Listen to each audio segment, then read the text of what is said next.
We never know where life will lead us or what may hinder us along the way.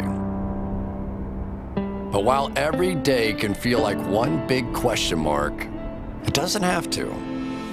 With the right insights, strategies, and solutions from Western and Southern Financial Group, together we can look ahead to leave the unknown behind. What's Pro Football Focus doing? Last week they had Brady. This week they got Brady. We're literally doing it differently from everybody else. Hey, as a matter of fact, moving forward from this point on, I will not make reference to PFF. Ready to get into it? Yeah. All right.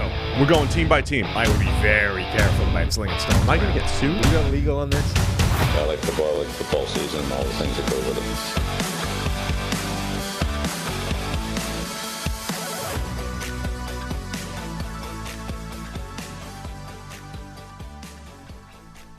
Welcome into the PFF NFL Podcast. Steve Palazzolo, Sam Monson. We're back midweek Wednesday show. All sorts of fun here today. We'll be previewing Thursday Night Football with Trevor Sikkema, PFF's own from It's Just Football. He'll be on later to break down a little Bucs-Ravens. We're going to talk a little bit about, what do we have? New England's quarterback controversy. We're talking Justin Fields. We got to explain the grade. All sorts of great stuff here today. Yeah, on the Monday Night Football review, same as every week. A few emails, the mailbag, NFL Podcast at PFF.com.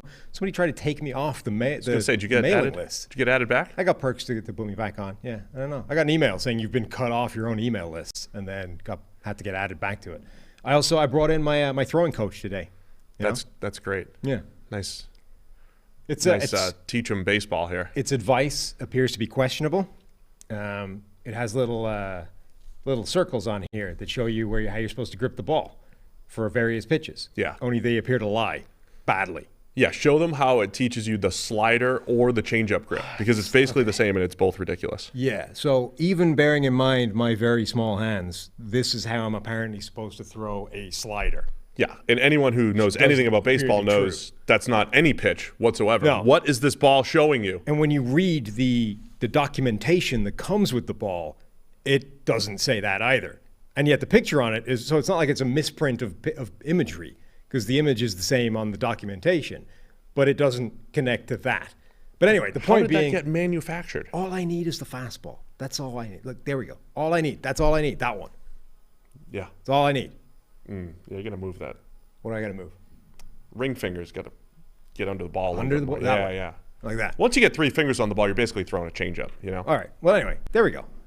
That's my point being, I've invested a lot of money in a professional throwing coach, so I should be able to easily hit 60. Yeah, given the way it wants you to throw a changeup or a slider, you might want to fire that coach. But, we're going to do that Friday morning here over at Great American. Great American. And they just let anybody onto that field. The Reds are letting us there. Now, Yeah. Not the field. They're letting us in the bullpen, but still. Yeah, close enough. Big thanks to them. I haven't gotten much closer than that, so it's pretty cool. Pretty cool for me, got to say.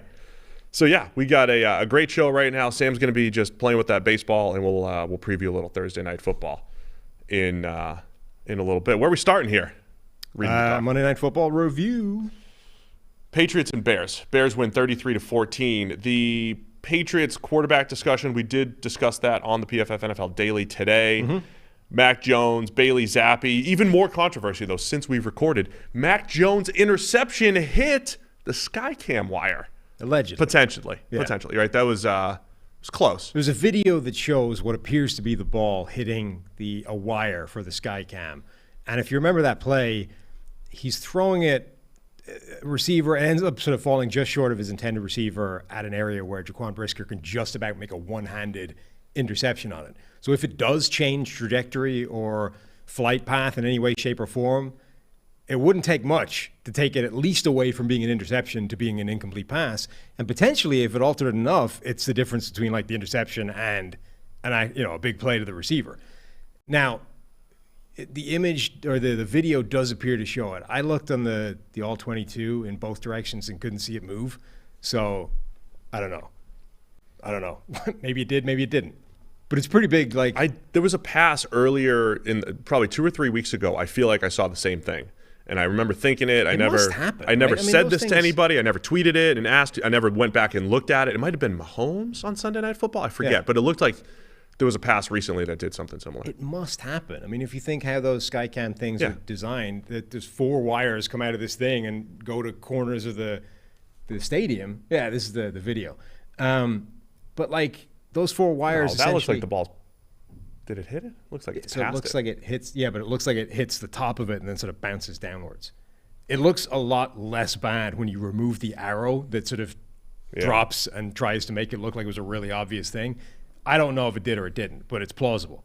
But yeah, my first point, that must happen. Like those wires are fairly central to the action at most of the times. I'm amazed it doesn't happen more often, to be honest.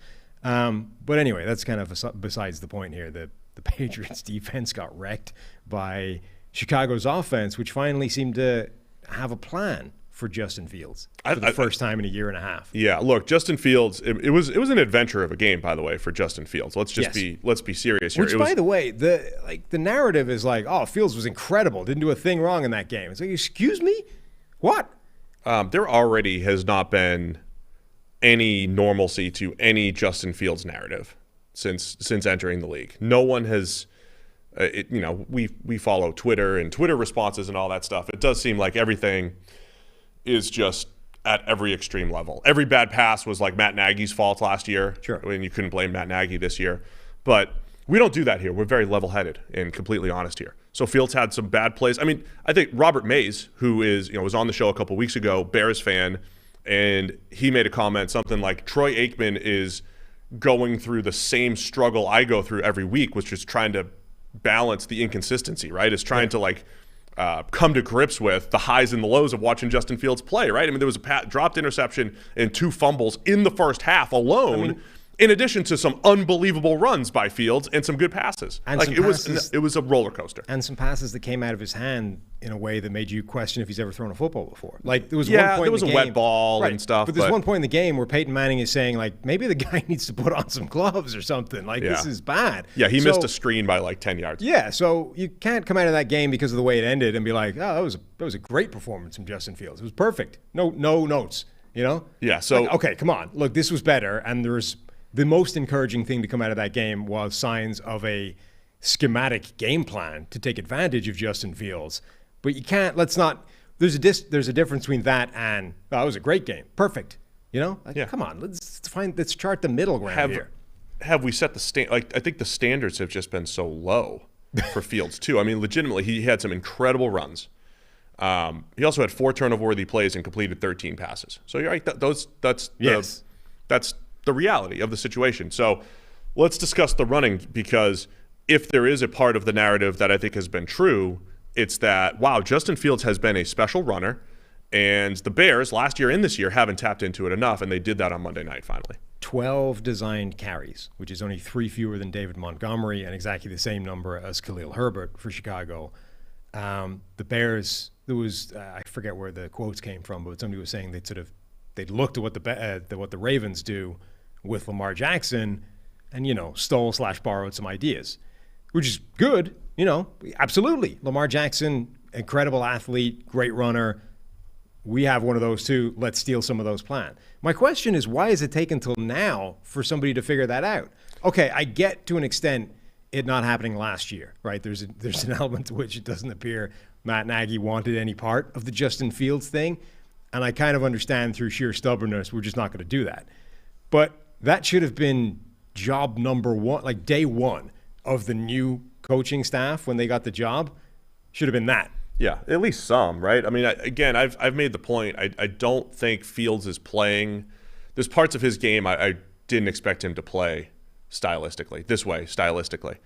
I didn't think he would be rely on the run as much as he has. I didn't think he would scramble as much as he has. And even though I thought he had issues taking too many sacks and negative plays in college, I didn't know that it would be at this extreme. So I think it's taken some time to be like, oh, by the way, he is a dynamic runner, right? He's not just a guy that is a complementary piece. Like I looked at Trey Lance as a guy where I wanted to start my run game and build it around him because I didn't know what he could do as a passer. I felt like I knew more about Fields as a passer, and I wanted him to be a passer first. On this Ryan Tannehill, Aaron Rodgers, Russell Wilson spectrum of takes negative plays, really good thrower of the football. Let's lean into that first. That, for me, that's where I was coming at it for Fields, and I kind of get where maybe it took a while to realize maybe his passing isn't where it should have been, and his running's even better than we expected. But don't you think that the league has changed to the point where I think the sort of approach to that stuff is different? So you go back a number of years, and that was very much the idea. It's like we take an athletic quarterback, and we really want to make sure that he can be a passing quarterback first, and he's only relying on his athleticism as a last resort once that all breaks down. Yeah. Essentially the Michael Vick plan, right? Right. Let's take Michael Vick, let's make him run a West Coast offense, and then say, when your first or second read goes to hell, Mike, make something happen. You know? That was the game plan. But now we've reached a level of sophistication in terms of planning around quarterbacks and athletes and scheme that you can say, well, no, if we have a special athlete, let's take advantage of that. Let's build some concepts off the back of that, and let's actually make his life easier so that we can smooth the pathway to him being a better quarterback, which is the sort of the Jalen Hurts game plan, right? Right. Jalen Hurts, certainly until this year, has not been a tremendously good passer.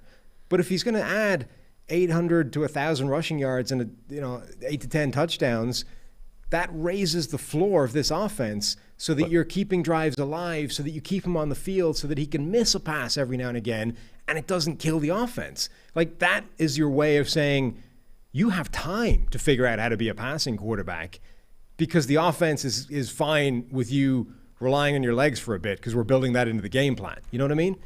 Yeah, that was the comparison I actually wanted to make, because last year at this time, we were asking ourselves the same questions. Why are the Eagles throwing the ball so much? With Jalen Hurts as the starting quarterback, why are you not running the ball like crazy with him as a design runner? And it was right around this time, right? Last year, week 6, week 7, where things changed. And the Eagles became more of a run-first attack. Then they started running for 200 yards per game, took a little bit of pressure off Hurts. It wasn't perfect all the time, but it was like, all right, they're at least adjusting to what their team can do. And maybe that's what we're discovering with the Bears, because it wasn't just Fields.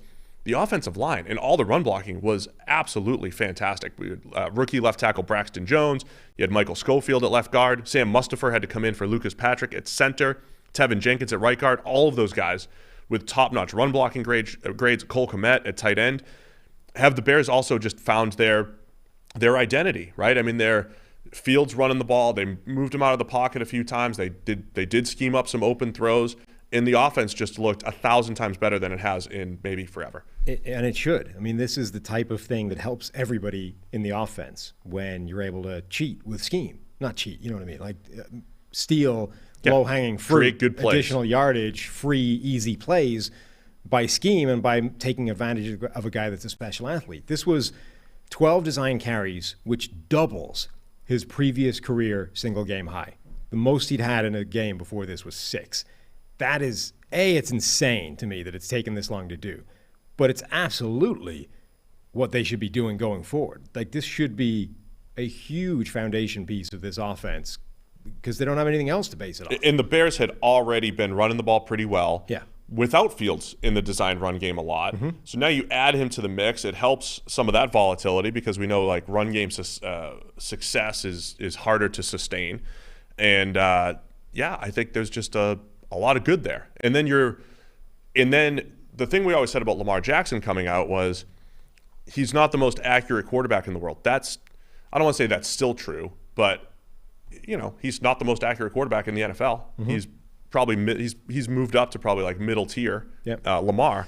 But the advantage to Lamar Jackson's skill set was the open throws. And again, all the misdirection, play action, and everything that the open throws that lead to completions where you don't have to put it on the front number every single time. And same idea. Like, if Lamar Jackson hadn't been able to rely on his running ability the first year, would he have even made it to the second year? You know what I mean? Like, when he came in for Joe Flacco, if you were relying simply on his passing ability at that point, the Ravens would have been screwed. Yeah. Because he was literally the least accurate quarterback in the NFL that year. And there was all this talk about, well, he hadn't been practicing with the right football, whatever.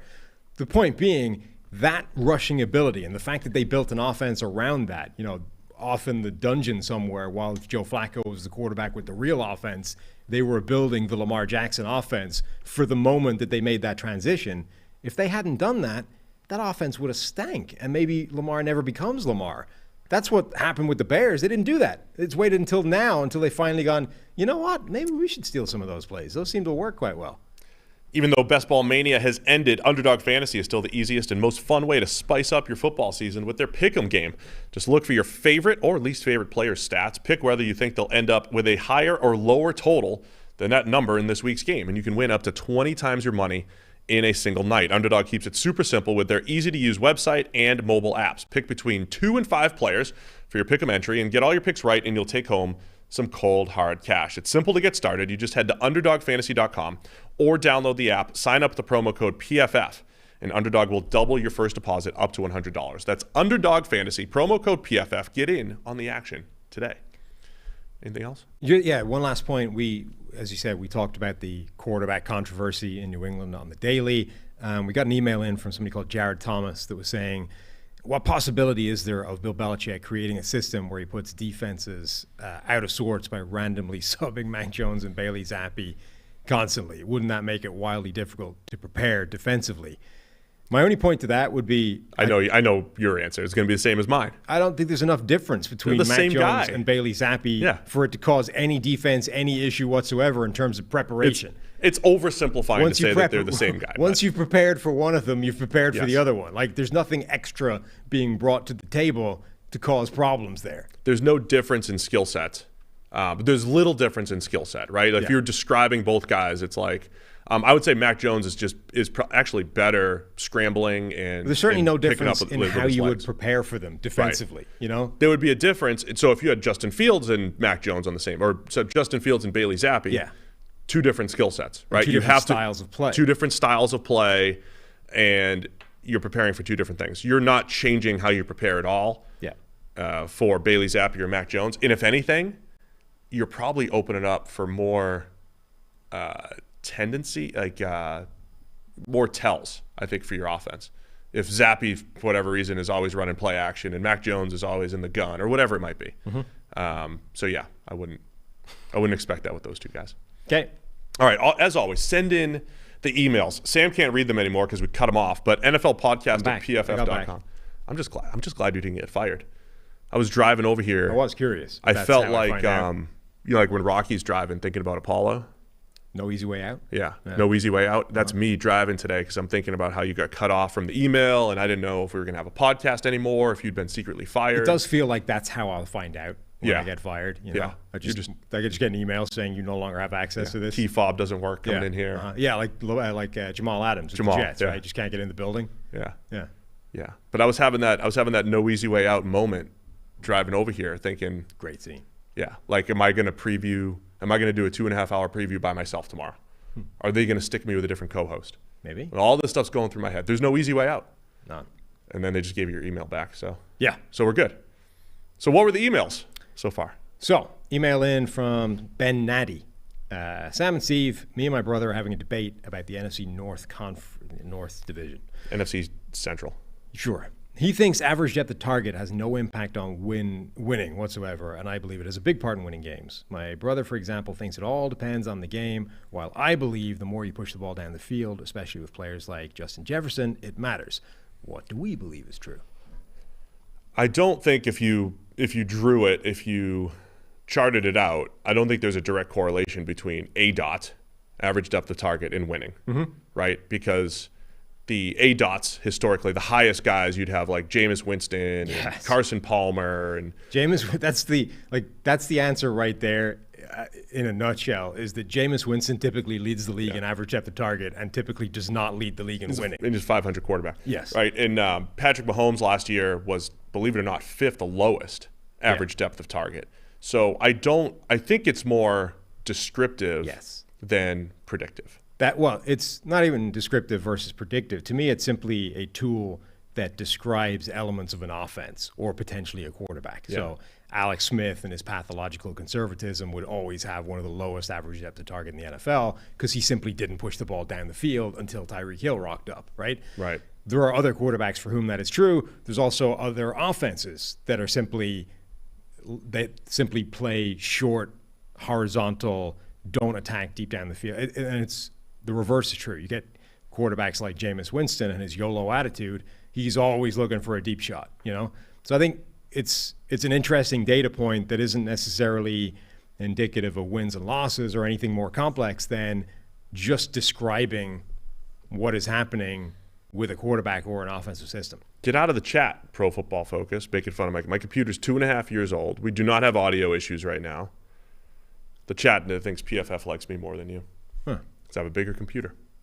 Oh, I see. Yeah. Well, you have a bigger computer because you're a bigger human being. It's all proportional. Yeah, exactly. If you had a tiny laptop, it would look ridiculous. Right. You remember there was a few years ago, there was that sort of trend where people had those like micro laptops that were like this size. Yeah, I don't understand that. You having one of those would have been hilarious. That would be funny. Yeah. Little 7-inch laptop. It just like, a lot of stuff I do is kind of funny if you think about it. I mean, there's certainly a lot of like unintentionally. Right. Right. Like you have that thing where you can hold items and it looks like that picture of Andre the Giant with the can of Coke that's just inside his hand, you know? So I use ADOT a lot, like you're saying, kind of as a descriptor, but I use it to say when you have the quote unquote middle tier quarterback, and I used Matthew Stafford in this example a few years ago, I've used Derek Carr in this example, and I'm going to use Justin Herbert. Not that he's middle tier, but Justin Herbert, like when you have a quarterback with a skill set, that is, he's a guy that has a big arm that could push the ball down the field, and you see that he's not, right?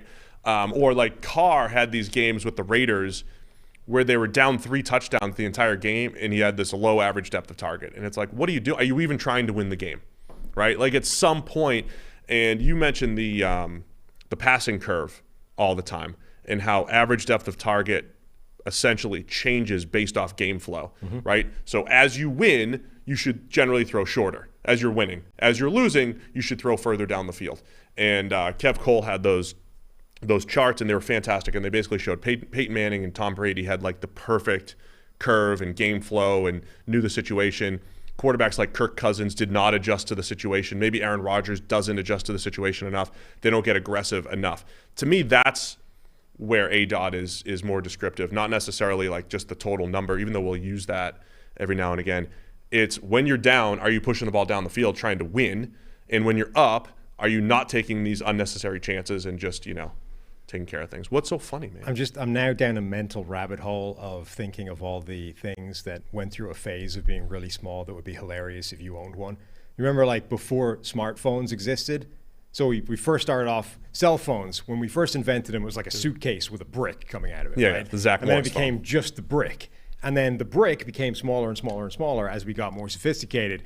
And eventually they were absurd. They were like this size. Yeah, I used to have that little. Yeah. Yeah. And then we invented smartphones, and now you needed a larger screen, and then they got bigger and bigger again. I'm going to get you one of those like Sony Ericsson or Siemens or, those phones that were like this size. I'm going to get you one of those. I'm going to get you the 7-inch laptop. I'm going to get you a collection of all these things from like whenever it was, 2003.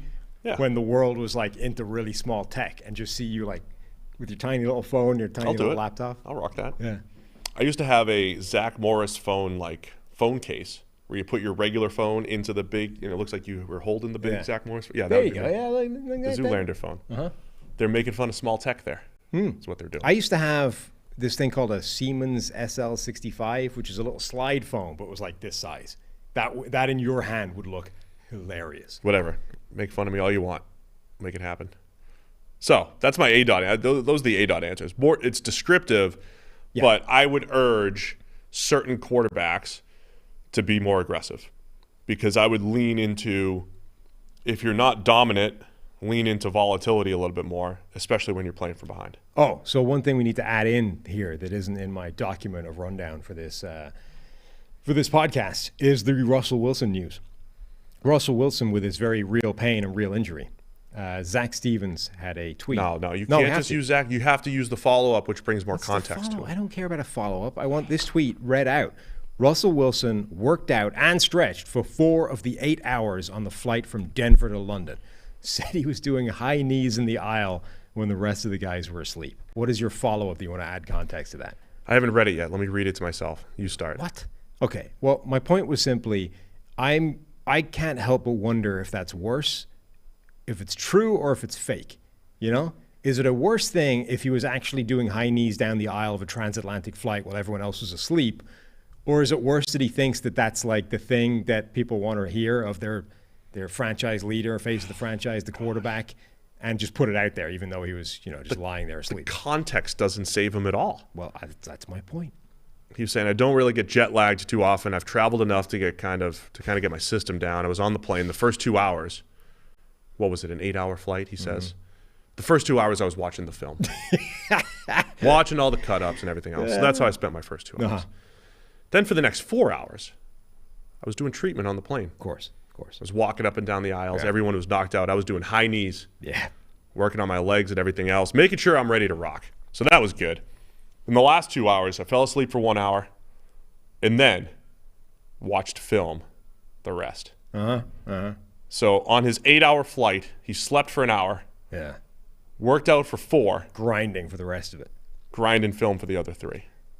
Yeah. This is what we used to call eyewash, Sam. People are out there. So there's a group of people now pushing back against the Russell Wilson hate and asking questions like, why is Russell Wilson being attacked like this when it doesn't happen to other quarterbacks, And why I've never seen former teammates go after a guy the way Russell Wilson's former teammates have been going after him recently.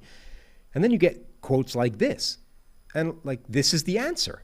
This is why people hate the guy, because nobody likes this person. Nobody likes somebody who acts like this. There's that quote in The West Wing. It's like, why are you making this about the smartest kid in the class?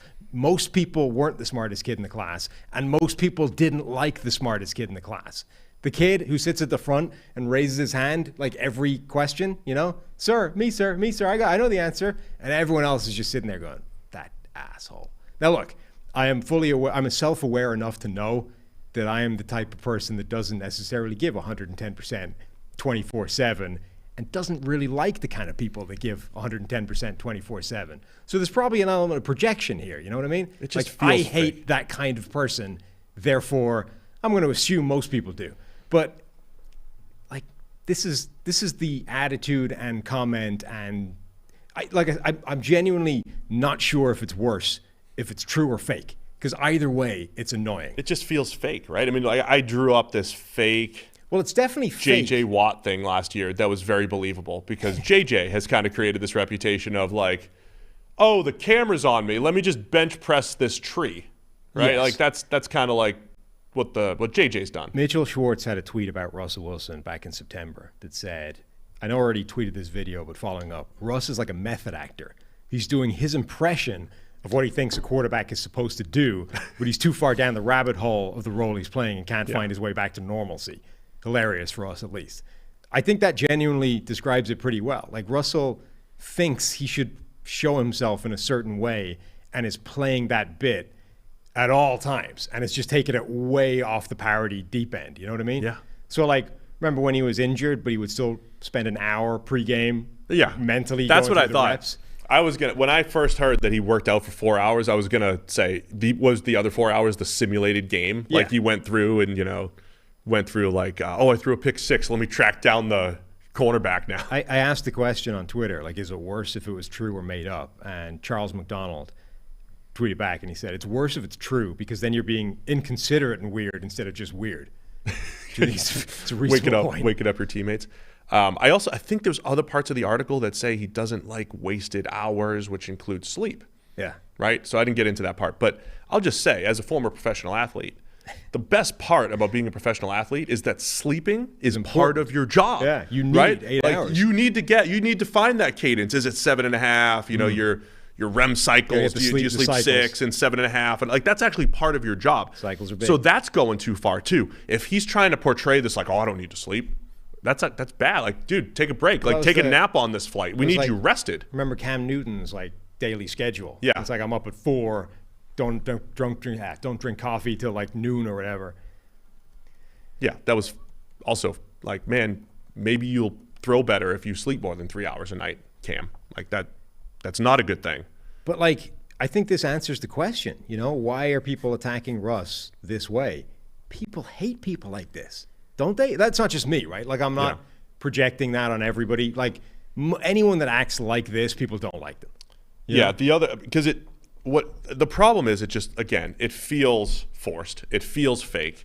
We've all had, it's not that you don't want your teammates to work hard, But like we've had teammates, like when we in college, we'd run laps, right? You run laps or whatever, and the coaches would be like in one part, and there was always like that guy that would just run a little bit faster when you go by the coaches, right? Just to just like pick up the pace a little bit when the coaches are there, and then slack a little bit when the coaches. It's just about the image. It's about the acting, like you said, right? And this is putting it out to the media. Like, I want you to know I'm doing everything I can to get back.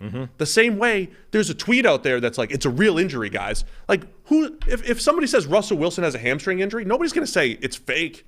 But somebody felt the need to say it's a real injury and tell that's a rap sheet. And now it's like, I just spent 7 of my 8 hours going to London, grinding film and doing high knees in the aisle. That's absurd. Which again is the difference between real leadership and fake leadership. Like, and same thing like with the kid in class, right? Like, real people hated the kid that sat at the front and put his hand up every question. People didn't hate kids who were just smart and would sit there quietly and just get on with it. That's fine. But it's the guy that's like ostentatiously showing off that people hate. That's what grinds people or rubs people the wrong way. So if Russell Wilson had just done this, if he's like, I genuinely believe that the best thing for me to do between now and London is to spend 7 of my 8 hours either grinding tape or doing high knees down the aisle, and I just shut the hell up about it, nobody would care. It's the fact that there's this giant paragraph quote to a reporter explaining that this is how he spent 7 of his 8 hours. That's what's going to piss people off. Well, especially because all his teammates want is production. And I think, Jeff Schwartz mentioned that today. It's like, yeah, if you're winning, it's like, it's just Russ. Just Russ being Russ. But like, even then, I think that's like that. It's always there. That's what's festering. Like, that's why the second it goes to hell, people are throwing him under the bus because nobody likes that, right? Again, there's a difference between just doing it and showing off about it. Like, same thing with the mental reps in the hour pregame. Like, if he'd done that somewhere off in the corner where there weren't cameras on him at all times, in the locker room or whatever, fine. It's the fact that he's doing it out on the field for no good reason, knowing that there's a camera on me the entire way. That's what pisses people off because nobody likes that guy. Yeah, I've seen that a bunch. There are, yes, people don't like that at all. Poor Russ. Sorry, buddy. The PFF NFL Podcast is sponsored by Western and Southern Financial Group. While you focus on your roster moves, Western and Southern helps advance your money moves. Buying your first home? Planning to start a family? Wondering how to make your money grow? Well, Western and Southern's playbook of life insurance, investment, and retirement solutions helps you rest assured on game day. Team up to understand needs and address goals with a game plan built just for you. Get started at westernsouthern.com/PFF. All right, way to hijack the podcast. You got this? Let's go to this other email here. Oh, man, I did a Chris. Yeah, you did. I hate it when somebody grinds on me the wrong way. Oh, you said look, it happens to everybody. So now I've talked about kicker STDs. He's talked about we can't even repeat. Like we don't even have censorship on our podcast. We can't repeat what he said. Yeah. On Sunday Night Football. That would never happen. See, the thing is, that would never happen under Fred's watch. No. Of course not. Chris, no, I'm just kidding. So anyway, now we can get back into the rest of the show. All right, what's this email? This is interesting. This is a good email. From Devin? Great email, in fact. Devin Shepard. It's a long email. Hi, guys. Been doing some research, so always a fan of independent research, just for fun, in parentheses, on what Super Bowl champion rosters look like according to PFF grading over the past 10 seasons. What's their makeup? Where's the money spent, etc. In doing that, I found that the best players on average grade in each team was as follows. So essentially it's 6 positions. Interior defensive line, the top player there. Quarterback, the number 1 wide receiver, number 1 corner, number 1 edge, number 1 guard, and tackle. They're all between 78 and 84 in overall PFF grade. All other positions were anywhere from below average to slightly above average throughout the roster, making, in my mind, these couple of positions, especially the first 5, key to winning Super Bowls. Then he talks generally about a couple of observations, which I'm going to ignore because I want to use the rest of his email to essentially have a look at what the teams are doing this year and see if we can spot the Super Bowl teams based off this information. Oh, you're not going to question the methodology yet? No, I'm not. I'm going to assume his methodology is 100% sound and simply ask the question, the teams that we think are good this year, who is winning the Super Bowl based off this criteria? So I looked through them. Buffalo, widely considered the best team in the NFL throughout the course of the season. They actually don't qualify and actually are not particularly close to qualifying, interestingly. Obviously, Josh Allen, Stephon Diggs, they've got the number 1 quarterback, the number 1 wide receiver. Grade-wise, they're flying, right? But they fall short in a bunch of spots. No dominant interior defensive linemen. All their dominant players are on the edge. Von Miller, Gregory Rousseau, like the edge, they're stocked. But the interior, not really showing up the same way. No dominant cornerback. Kyer Elam has been playing. They've got a bunch of guys that are young, that aren't as good. They've been banged up. Tre'Davious White isn't out there. Maybe you can sort of look to Tre'Davious White's return down the line and say they're going to get that guy in the building. But right now, they don't have it. And their offensive line is not good. They're 20-something in PFF offensive line rankings. There's no real standout there. They don't have the dominant grading from a guard or a tackle. So it looks like Buffalo doesn't qualify. Kansas City, almost. And they're closer if you sort of fudge it a little bit. If you say, well, they don't have a number one wide receiver with an 80 grade, but they have Travis Kelce. Same thing. I would argue that's fine. If you swap out the dominant guard grading for the dominant center, Creed Humphrey. Or if you say, guard and center versus guard and tackle, Joe Tooney and Creed Humphrey versus a guard and tackle. Your guy, L'Jarius Sneed, right on the cusp, not quite there. You need CB1. to boost his grading a little bit. Where they fall down is no edge. Chris Jones is the interior guy, but none of their edges are grading particularly well. So Kansas City doesn't quite get it. Philadelphia, yes.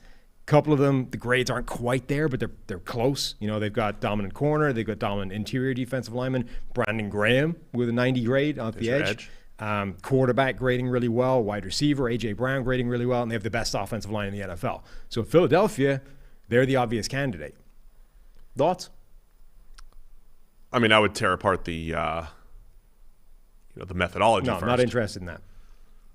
I don't have any thoughts. You just listed all of them. So then I was like, okay, let's look. What about other teams? You know, from the outside looking at the NFL this year, it's like there's 3 good teams and everybody else is meh. So does this methodology point to any other team that could like come up on the rails and challenge for a Super Bowl based off these 6 positions? Ish. Miami are pretty close. You know, Tyreek Hill, Tua, if he grades as well as he did earlier in the season. Even Wilkins. on the offensive line, like Teron Armstead is grading as a top tackle. It's just that there are weaknesses on the offensive line. Right. The interior guy, on defense are playing well. Edge is a bit of a question mark. And corner, there isn't anybody quite playing at that level yet, but Xavier Howard has that kind of skill set. Cincinnati are like an offensive line away from being there. Like that line, it's unlikely that any of the guard or the tackle is going to end up with a high-end grade. The Ravens aren't far off either. They tick a lot of those boxes. Pretty much everybody else, there's several positions they appear to be missing. Great. Good work, man. Wow, you really embrace this idea. Yeah, I mean, you can't just look at 10 Super Bowl champions and project that going forward. That's exactly what I've just done. Yeah. There's so much that goes into like who the actual champion is. You could look at Super Bowl teams or Final Four teams or playoff teams. Like Final Four team. If you did this for Final Four teams, I think it'd be a little bit more informative. Because I'm interested in some of like the follow-up questions here that he had. Why not use better receivers in the slot? Why Which not? teams do now more. Which they do, but it's kind of like a... Even, by the way, do you see last week, DeAndre Hopkins spent 40% of his snaps in the slot. It's something that's never happened for the Cardinals. Yeah, but it's kind of like it's easier to be productive in the slot, right? Generally. But so do you actually need to make things easier for your better player, or do you take your better player there and try to dominate from the slot, right? I mean, that's kind of the debate there. And then, one of the questions is, has the analytics-driven modern football community underestimated the importance of a dominant interior defensive lineman? I think potentially, but yeah, I mean, potentially. I think Aaron Donald, I think the best ones, though, are not underrated, right? Like the dominant players are tough to find, but when you have them, they're really special, right? Like none, we don't have a number that underestimates Aaron Donald, I don't think. Because he had the best WAR for a non-quarterback last year, right, among any player. So, but the problem is like finding Aaron Donald level. There's maybe 4 guys. Donald's been in his own league, but there's 4 guys that can even rotate through being that number 2 guy, right? It was Fletcher Cox and Cameron Hayward, and this year you see like Jeffrey Simmons stepping up and Dexter Lawrence stepping up, right? Do the Giants fit that criteria? Interior defensive lineman. Well, Daniel Jones isn't grading well enough. Yeah, they got Daniel OT1. Jones, yeah, they got OT1. They don't have anybody else in terms of guard. They don't have a wide receiver, really. They don't really have a cornerback. Like, they're missing quite a lot. And, of course, Daniel Jones being. You want me to sit up more? Just say it. I can sit up more. I can do it. So apparently, Rick Drummond brought in a whole collection of death peppers upstairs from his that's what this collection. is? Yeah. And somebody said that we should eat one live in the podcast. And I said, yeah, bring it on. So That's okay. So what? Tyler's dropped some into me. I don't enjoy this. Well, you don't appear to be doing it. You're going to do it. Yeah, what is this now? This is a Euphoria? This is a Euphoria I'll pepper. read it. Okay, you read what it is. The Euphoria pepper. We're also potentially going to have to, like... Can somebody get him a drink? What are you supposed to... I don't need a drink, but What do you eat, like my paper point towels or being, something? we might have to vamp for a while because the next segment is Explain the Grade, and we probably don't want to do that while I'm streaming tears and dying. Let me watch PJ Walker. Hold on. The Euphoria pepper that Sam is eating right now, among the hottest and most brutal peppers in our collection. It is a real monster created by us through manual pollination, hybridizing Carolina Reaper Red and Jay's Peach Ghost Scorpion. Yeah. How's that feel? It's pretty hot. Very productive plants. Ripens from green to peach on completion. It's peach right now. Yeah. High spicy, brutal flavor. Great fruity contrast, typical of the Jay's variety. Yeah. Brian says it's 20 minutes later, still feeling it. 20 minutes. Okay? Yeah. We're going to grind this thing out, huh? Yeah. We can just throw it right to our interview with Trevor at any time if we need to cut this off. We've committed to Explain the Grade every week, and that's what we're going to be doing. Do we have a softer pepper for Sam to wash this down with? I don't think that's how it works. Oh. Yeah, that's Great. tough. I'm just glad I'm not playing. I mean, I ate one from one that I grew that was called Death Spiral. This is very similar to the Death Spiral, and that you can kind of you can get in the name, Death Spiral. Let's see. What do we have in this? So you ate Euphoria. It's got lemon drop. I can't even. Lemon drops are nice. Pineapple Ghost. Yeah. Do you want a Pineapple Ghost? No. No. The lemon drops are nice though. Oh man, I inhaled and caught a bit of it If this down is my getting throat. you, man, you're pretty good with the hot stuff. Yeah. Well, I was okay until I sort of inhaled and almost caught a bit down my windpipe. That's not helping. It's got in my windpipe here. What's that from? That was a thing for a while. Yeah, there you go. There's the picture. Yeah, those are the available peppers. Now, did you have the worst one? Euphoria sounds like the worst one. It sounds pretty bad. There's a lot of bad on that paper. Do you remember which one of these things had the thing on it? Because I don't want to wipe my eyes with the one that did. Somebody get him another paper towel, please. And get these things off the table. Get them out of here. One of those had the cut pepper on it, and that's not the one you want to use to wipe your face with. That's all I'm saying. There we go. Perfect. The paper towel's coming in. Incomplete. Got it. This is what the Wednesday show is all about. No, we're good. We're fine. This is easy. This is not a problem. Uh-oh. Tyler, whenever we're ready, we can. Are we done with that? Cue up, Explain the Grade. Yeah. Where's our Explain the Grade ditty? Hit it, Tyler. I'm sure PFF will have me with a low grade for that, but I'll keep it rolling. All right. Explain the Grade with added chili. You seem fine. You seem fine. Yeah, don't worry. I'm a professional, Steve. We'll just get through this. So, number one. This is the one that everyone wants to hear. P.J. Walker only completed 16 passes from 22 attempts, threw for 177 yards, 2 touchdowns. The next 2 guys in the grading this week had over 400 yards and 3 touchdowns. How in the world can PJ stack up against Joe Burrow and Patrick Mahomes? 6 big-time throws on those 16 completions, man. I mean, not on those 16. He had 2 incompletions that were big-time throws. Right. P.J. Walker was throwing incredible passes. That's the same number of big-time throws as Burrow and Mahomes combined. They each had 3. Yeah. I mean, he was hitting cover 2 hole shots. So, like, 2 of his best throws fell incomplete. You've got a cover 2 hole shot base. It wasn't really cover 2. It looked like a cover 2 hole shot, but he puts it right along the sideline to DJ Moore, who is barely out of bounds. But he puts it on in an incredible spot for him to catch it. And then early in the game, he hits one similar, other sideline that falls incomplete. Terrace Marshall doesn't come up with it. Beautiful play. And then, like, you have the touchdown that he had, which was – it was 20 21-yard touchdown late in the second quarter. Back of the end zone. Back of the end zone, perfect spot. So it's a 21-yard gain, but it's really a 31-yard throw from the line of scrimmage. I mean, P.J. Walker was awesome. I mean, you can add sort of 60-something yards to his total just by giving him two throws back that his receivers made a mess of and adding the 10 yards of end zone, which he used every inch of for that touchdown. So all of a sudden, if you're saying, all right, instead of 177, now we're up to 240, 2 touchdowns, no interceptions. Now we're starting to look an awful lot better. Also, turnover-worthy plays. Didn't have any. Right. Mahomes had a couple. 1, 2, depending on how you want to view that. Sky Moore interception. Was that on Sky Moore? Was it on Mahomes? It was ill-advised anyway. Whatever. So that's, that's definitely a difference between the two.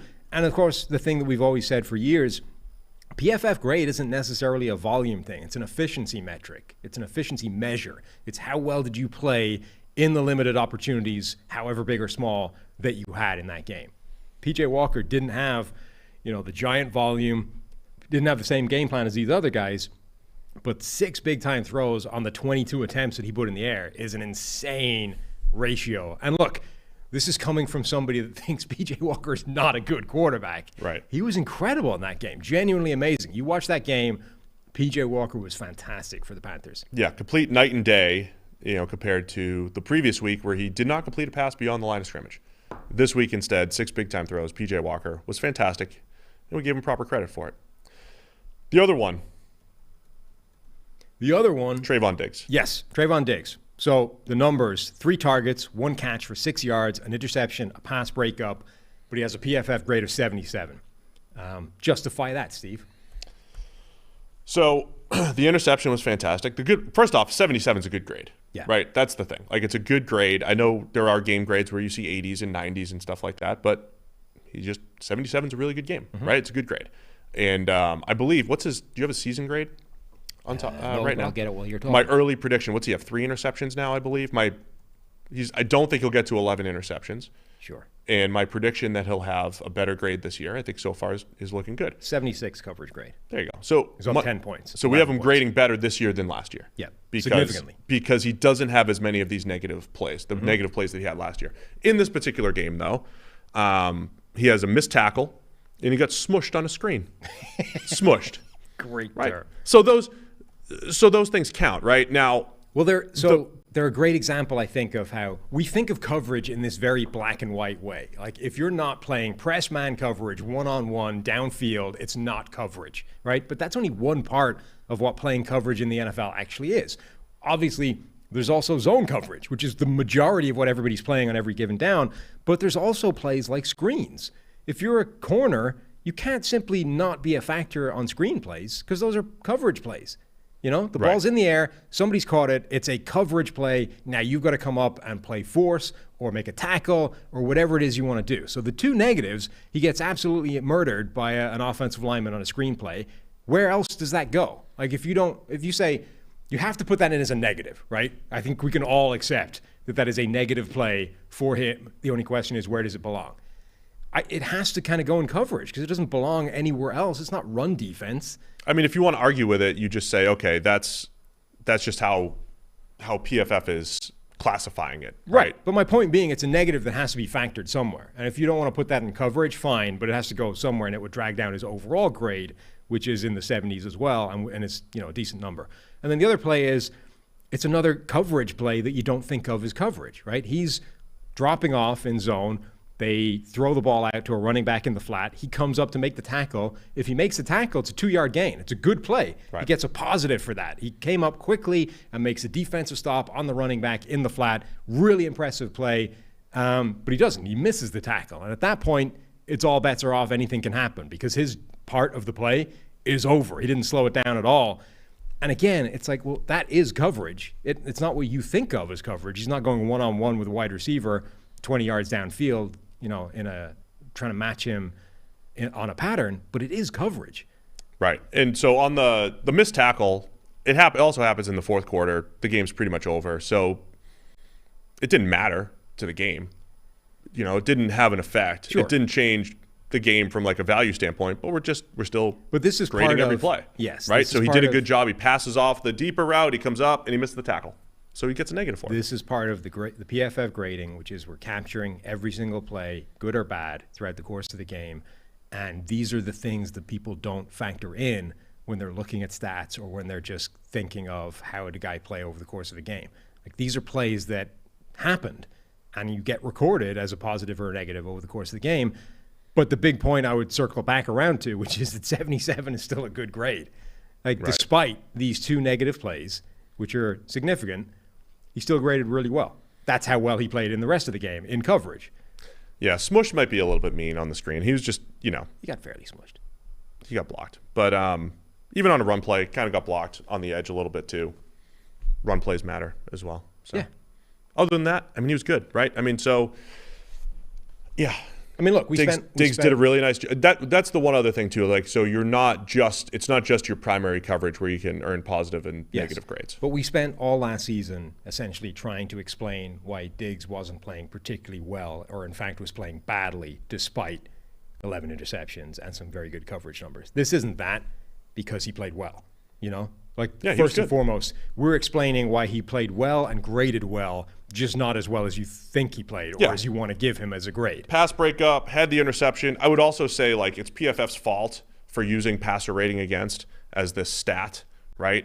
But it's not like the only stat. It's obviously skewed by interceptions, right? Like, seeing him make the interception and grading him properly for that's like the thing, not the fact that after it's like, oh, they were 1 for 3 with a pick. Like, but I think you can fairly justifiably make the argument that he had a 90-game grade in coverage if you take out those 2 negative plays. You know what I mean? Which is essentially what everybody wants to see from this grade. So if you don't care about those plays that are still quite important to playing NFL defense, fine. He graded exactly where you think he should grade. But if you want to factor in every play at every game, he gets dragged down a little bit, and that's essentially the upshot of that. So still a very good game for Trayvon Diggs. It's our Explain the Grade this week. Let us know what else you have as far as Explain the Grade. Still burning a little bit over. You're handling it pretty well. I would not. I don't handle the hot stuff well at all. So you don't want any of the euphoria in there. That's. I mean, I don't even want How would you rate that? What's your? How would you describe euphoria? And is that the worst you've ever tried? That's pretty close to the death spiral, which is the worst I've ever had. Yeah.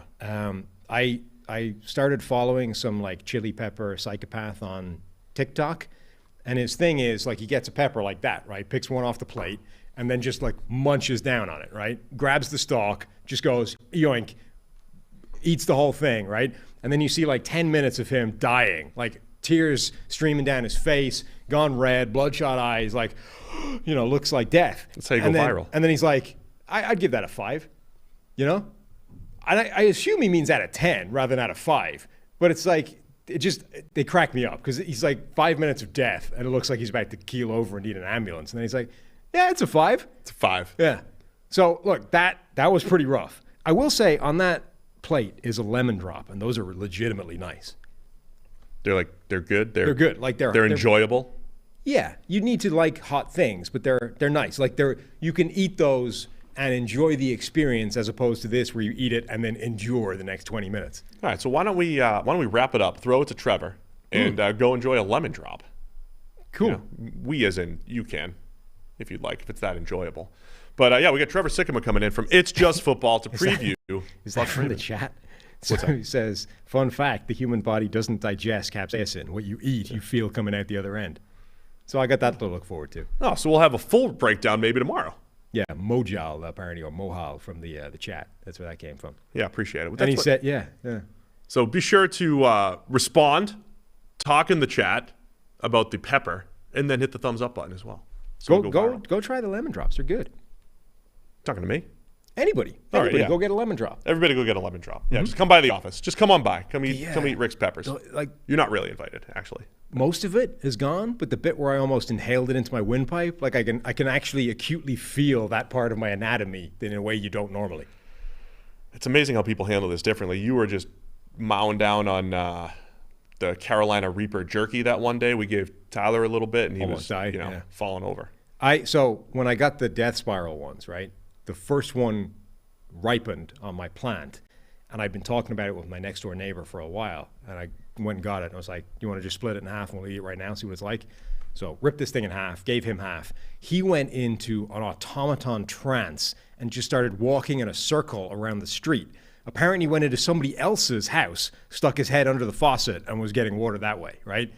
That's how bad and then he has this thing where when he eats really spicy food, he just starts hiccuping, like a physiological problem. So he's hiccuping, walking in a circle in a daze, and then sticks his head under somebody else's faucet to try and get water. I was simply enduring it, knowing that it was going to be bad, but was dedicating 100% of my mental runtime to not wiping my eyes with the hand that I just used to tear the pepper apart. So I was like, use the bicep. Yeah, what would that feel like? But that was like 20 minutes of misery. A lot like this. Only I wasn't doing a podcast at the time. Well, I'm glad you survived. Cheers. You're pretty strong when it comes to the hot stuff. So anyway, let's get to a great show. Appreciate the emails. Appreciate everybody. We'll be back again tomorrow previewing all of the Week 8 NFL action. But first, here's Trevor as we preview Thursday Night Football. All right, great to have Trevor Sikkema in here with us, the co-host of It's Just Football. Welcome in, Trevor. Bucks fan, Bucks guy. So we're here to talk a little Bucks Ravens. Yeah, I was going to say, I don't know if it's great for me to be on the show because I know why I'm on the show. I'm on the show because you guys are going to ask me why the Bucks are bad, and I'm going to have to talk about it. We'll talk Ravens too, a little bit. It's a Thursday Night Football preview, Trevor. Wherever it takes us, that's where we're going to go. Yeah, to the depths of hell. All right, so for me personally. So let's start with the Bucks are 3-4. Yeah, they it felt like early in the year you could kind of explain away some of their issues, right? Like there's wide receiver turnover, there's all this stuff, and then they had back-to-back games that should be for the Bucks roster a get-right game, right? Against the Pittsburgh Steelers, and then last week certainly against the Panthers, who were like the worst team in the NFL. Right. Instead, it opened up way more questions about the Bucks, why they can't move the ball offensively, why the defense is falling apart as well. So what is going on in Tampa Bay? Yeah, I mean, the answer to the question of why the Bucks are bad, I mean, there's so many layers to it. I think that one area that does bother me is when, you look at the things that happened to them this offseason. Two major players that did not come back to this team were Ali Marpet and Rob Gronkowski, okay? When the news broke that those guys weren't going to come back, there's hands are up, there's outroar, it's what are we gonna do? But then it's almost like people forget about that. Like the season comes around and they go, they're bad on the offensive line. Why? Well, we already know why. Like that already happened. We already kind of all freaked out about it collectively. Ryan Jensen gets hurt, that doesn't help as well. When Ryan Jensen gets hurt, again, people go, oh no, this is really bad. And then you get into the season, you go, well, why is the O-line bad? You know why the O-line's bad. It happened during the preseason when he got injured. So those guys not being there, I think, really goes into it.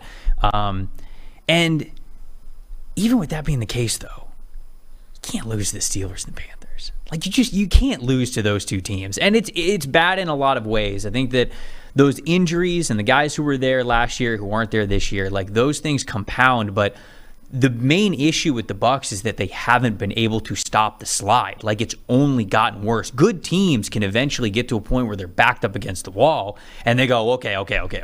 We are one of the most talented teams in the NFL. Let's push back a little bit. Let's get back on track. And they have yet to do that against, like you mentioned, two opponents where you would think that would be super easy for them to do. So it's been a tough question to answer of what in the world is going on, just because we knew it was going to be bad, but it wasn't supposed to be this bad. So it's tough. The one area of good news for them is that division kind of stinks, and nobody is going to go away and win. Putting it kindly, that division really stinks. So, they can lose a lot of games and still be well in the race to win the division, let alone make the playoffs or stumble through to the end, but actually still be in position to win the playoff or win the division, host a playoff game. Does this get fixed? Because there's too much. Particularly with Tom Brady, right? If there was any other quarterback, you could say, okay, this is just a mess and you're going to need a coaching change or you're going to need something from above to come and fix this. But Brady's been at this for 20 years. There's nothing he hasn't seen. I would imagine he understands where the problems lie. Right. If Brady can't get it fixed over the course of an entire season, that feels like a big issue. Well, that's the thing, too, is that obviously we have read all the rumors of what might be going on in Brady's head and in Brady's life. So in a normal Tom Brady year, I think everybody probably goes, it's Brady. He'll be able to fix it. He can rally around it. He can change things.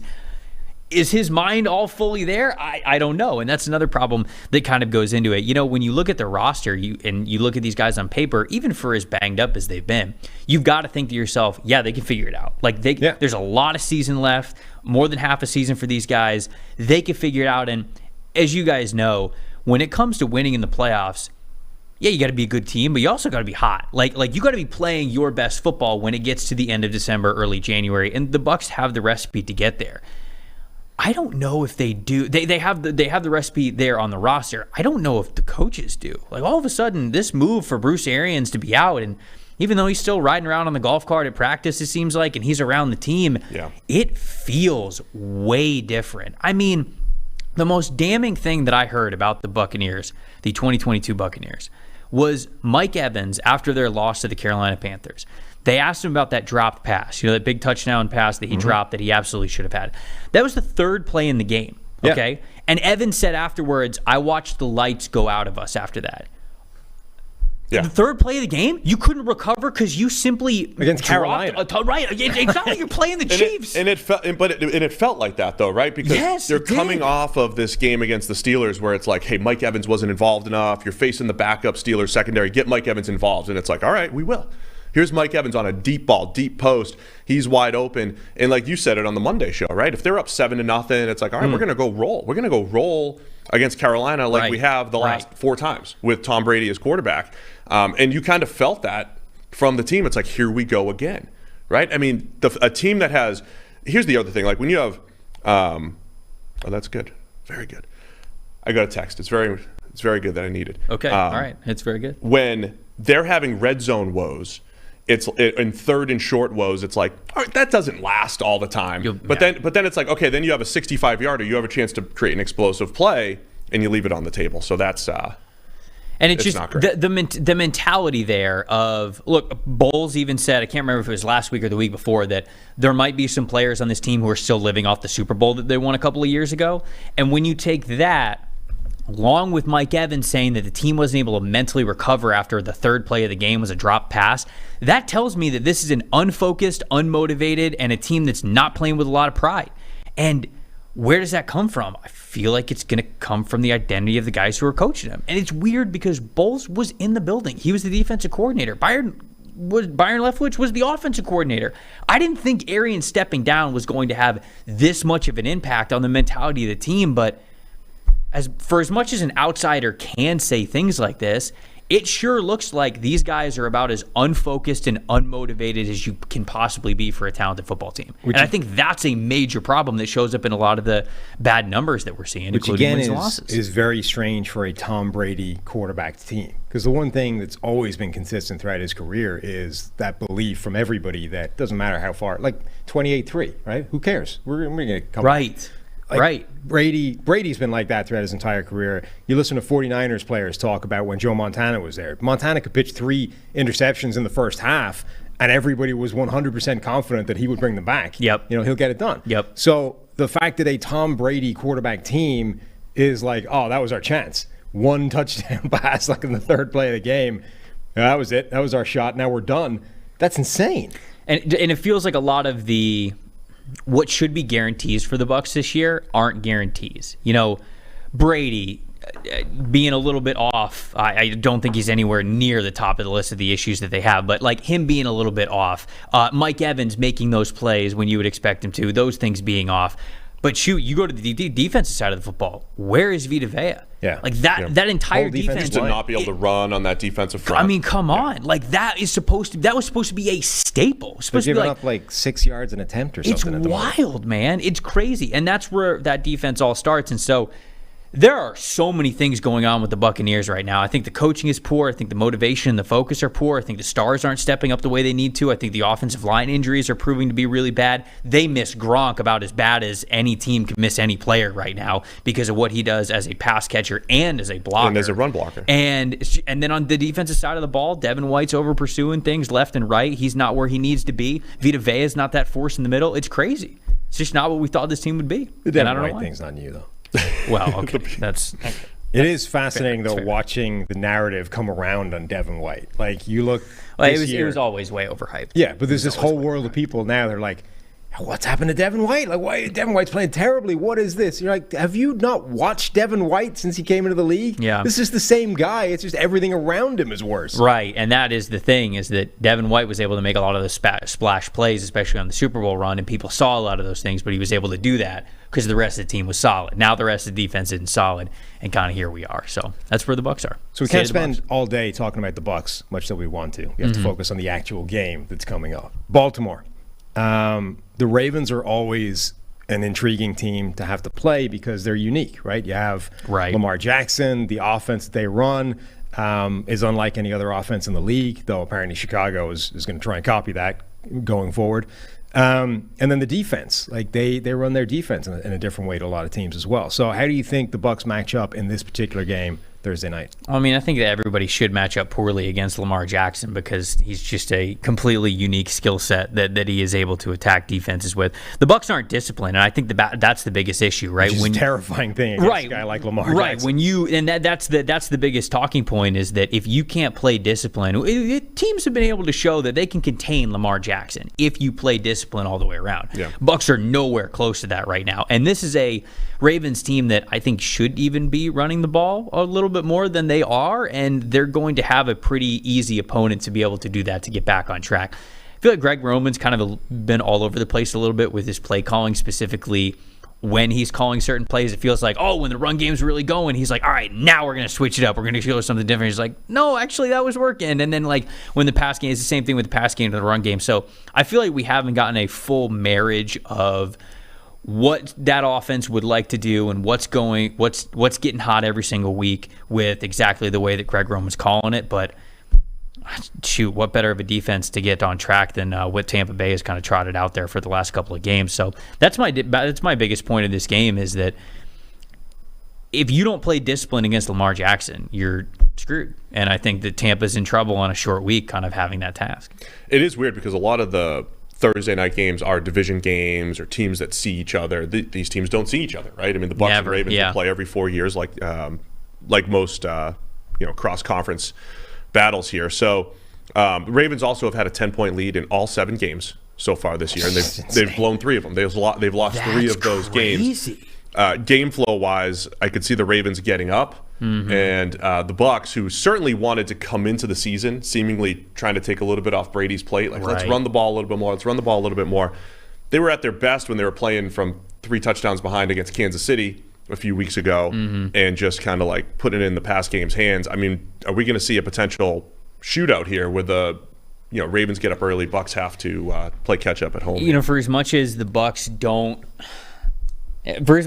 fans think that they run it on 1st and 10 every single series, they don't. Like, that's not what they do. I think they have the lowest, if not the lowest, first down run attempts of any team in the league. And so they don't do it a lot. But the problem is that whenever they try to run the ball, it looks so bad. You say to yourself, why are you even trying this? Yeah. And that's how putrid their run blocking is right now. That's how putrid that their entire run game is. And so, to your point, the ball is always best when it is in Tom Brady's hands for this offense. Like, that has never wavered throughout the entire year. But you know that Byron's not just going to completely throw it away.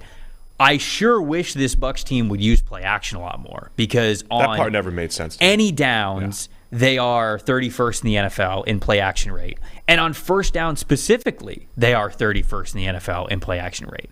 Just throw a little play action in there. Like, get a little bit of it, this guy. Something. Come on. Like, you can still get that threat of staying balanced and keeping the defense honest, if you will, yet not having to hand the ball off and basically say, all right, we're going to gain 1.5 yards this play. Because that's what it is when they hand it off. The Bucs are basically like, we're getting anywhere from 2 to 3 yards and no more from our ground game if we're going to hand it off. You can still get the benefit of keeping the defense honest, not letting them sell out to just throw everybody in coverage if you'd use play action a little bit more. But they just don't do it. I don't know why. It's not like a Big Ben thing where Big Ben's never really liked to turn his back to the defense. And so every new coordinator, it's like, we're just not going to run play action. Like, Brady's always performed well on play action. He's always liked doing that. And especially when you don't have Gronk, right? Those are the routes where Gronk really was great, right? Running the over route, middle of the field, and that type of stuff. You don't have a Gronk, so you need to create more space for the Cade Ottons of the world, right? Your rookie tight end. So it does seem like there are some cheat codes, right? They asked Tristan Wirfs, what'd you see on the 4th and 1 and the 3rd and 1? He said, I saw everybody, right? Essentially the whole box, right? You're packing it in. The adjustments need to be made, right, by this Bucs offense. We've talked about this for years. Sometimes just spreading to run is a better thing to do. 3rd and 1, 4th and 1. Yep. So that's what I'm curious about, right? Like when we analyze football, we only talk about what we've seen, but like coaches, they're allowed to adjust, right? We're going to talk about Justin Fields. We already talked about Justin Fields because this is pre-recorded, and how Justin Fields and the Bears, we're very professional here. We tell exactly They're doing the truth. fantastic. We tell the truth. You're allowed to adjust, right? The Bucs have to make some adjustments here on Thursday night against the Ravens. The play action thing is always has been one that baffles me. Like there was a series last week against the Panthers where they had 3rd and 1 and 4th and 1. They handed it off both times. And that part I sort of agree with because I've always been of the stance of if you can't pick up a yard, you suck. Right? I mean, like, that's just kind of like you need to be able to pick up a yard. Particularly now. Right. Like, you need to be able to pick up a yard. And if you can't, you suck. They had 3rd and 1, got stuffed for no gain. 4th and 1, got stuffed for no gain. Throw in some play action a little bit throughout the rest of the game, and maybe those instances get a little bit easier. But you've seen all their plays, right? They went to the toss play that was like the one short yardage play that worked the week before. Yeah. Right? So you can literally like see the Bucs being like, we have no good plays. I'll run the toss. It worked last week. And the Steelers shut that down as well. So I write the offensive line rankings every week. And part of that is sort of you highlight the biggest weak link on an offensive line. You look ahead to next week. You find out their opponent. You sort of identify if there's a big matchup problem, right? Luke Goedeke, the rookie, is the problem on the Tampa Bay offensive line. He's not good. He's out this Thursday. He's out for tomorrow. Right. Yeah. But you have to assume that him being there up until now has meant that at least they think he's better than the guy behind him on the depth chart. So left guard is going to be the problem for Tampa Bay's offensive line. They're going up against Baltimore. Baltimore not only has a fairly decent stable of defensive linemen, but Calais Campbell in particular is one of those players that is a very unusual body type, skill set for a bad offensive lineman to have to contend with. And that feels like one of those matchups that's like, that could wreck the game. Oh, dude, Cam Hayward completely wrecked the game when they played the Steelers. Yeah. I mean, Cam Hayward was probably laughing like when the ball was snapped. And look, I want to be fair to Luke Goedeke, who was not supposed to start. Like, they were hoping they had better options. Sure. This is an offensive line that is missing all 3 of the interior offensive linemen that were playing for them last year in Ali Marpet, Ryan Jensen, and Alex Kappa. They made the trade for Shaq Mason. They were still anticipating on having Ryan Jensen there. And then Robert Hainsey, he was a very versatile offensive lineman when he was at Notre Dame. So he probably would have been the plug-and-play guy to play at guard. Right. But now he has to step up because Jensen's hurt. And now you're playing a guy who really was not supposed to play in his rookie year. Now you're playing him already.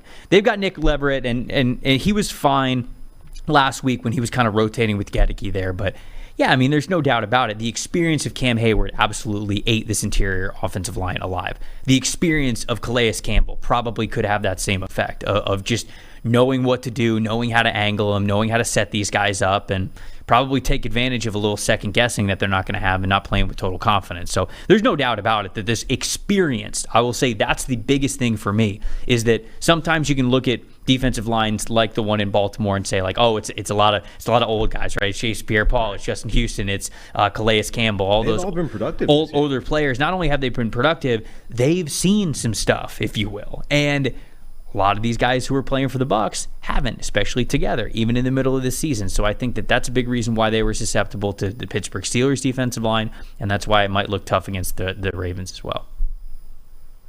Go ahead. You're the pick guy. I'm the pick guy. Okay. So we're our Thursday guest. 40-0. To pick. No, I'm just kidding. To pick the game. Baltimore, favored by 1 on the road. Where are you going? Yeah, I mean this should be Baltimore. The last time I looked, hold on, I got PFF Ultimate, or I got PFF Green Line up right now. 73% of the cash in on Baltimore. 79% of the tickets are on Baltimore. 83% money line for Baltimore. Yeah, I mean, like it's all right there, and it should be. Yeah. The Bucs have not shown us anything over the last 2 weeks to think that a short week will be what kicks this team in the butt and really gets them back on track. It's obviously a Tom Brady team. Anytime that Tom Brady's the quarterback, things can get turned around immediately. But I'm picking Baltimore. You and I are currently doing terribly in the picks. Yeah. You more than me, admittedly, but yes, we're both awful so far this season. Do you guys just do Thursday, or do you do all of them? All the games. whole slate. Okay. Steve is currently 24 games under 500 for the season. It's all relative. Sure. Yeah, it's all. That's, you know what? That's a really good, just like cop out phrase. But critically, we're beating the guest. Yeah. Each of us are a game up over our Thursday guest. Okay, who are you picking? I'm going to go Baltimore. Okay, who are you picking? So last week I had my best week, and I went full George Costanza opposite. Yeah, I just went the opposite. Okay. I talked it out. I explained my feelings and thoughts, and then took the other team. So I will explain my feelings and thoughts. I think the Bucs bounce back at home. Oh, so I'm going Ravens. Wow. So I'm going Ravens with you guys. I think the Bucs back. Right. They surprise some people in prime time. I know it's past Tom Brady's bedtime and all that stuff, and night games haven't been great there, but the Bucs are going to bounce back. They're going to look different against a better team, rise to the occasion. So I'm taking the Ravens. Second time this season that we've both agreed with the guest. The last time was when the Broncos got beat by the Colts. Perfect. Or didn't cover. So we're all due. We're all Mike due. Cliff. No, Yeah, look, Mike. it's the recipes are there. We talked about how a veteran defensive line from the Ravens should best the Bucs' inexperience on the offensive line. And on the flip side too, Bucs have not been able to stop the run that they've needed to, and this should be the game which the Ravens really commit to the ground game. And I think that when you project to be losers in both sides of the trenches, I can't in all good conscience pick anything else in the game. So I got to go Baltimore. It is interesting that you're mentioning Bruce Arians. You're mentioning, the stuff that we don't always get to see, right? That we just assume, right? You lose a couple players, you have a new coach, but you just assume there's a lot of talent. The Bucs will still be good. We're going to learn a lot about the Bucs in Todd Bowles, the entire coaching staff these next few weeks, and how they bounce back from this. But they're looking 3-5 in the face here, staring down the barrel, 100%. Yeah. All right. There we go. We're all taking the Ravens? Yep. Trevor Sikkema. Be sure to check out tell everybody about It's Just Football. Yeah, every day, 11 a.m. Eastern on PFF's YouTube, right here on this very channel. Mike Ranner and I talking everything football from around the league. If you like this podcast, it's kind of like that, but probably dumber and a little bit more wacky. So that's probably how we're turning the dials. Some of it. It is wacky, but good wacky. It's good stuff. Fully endorse. Go check it out. It's Just Football, 11 a.m. on YouTube on weekdays. All right. Thanks, Trevor. Appreciate it, guys. We'll see you tomorrow.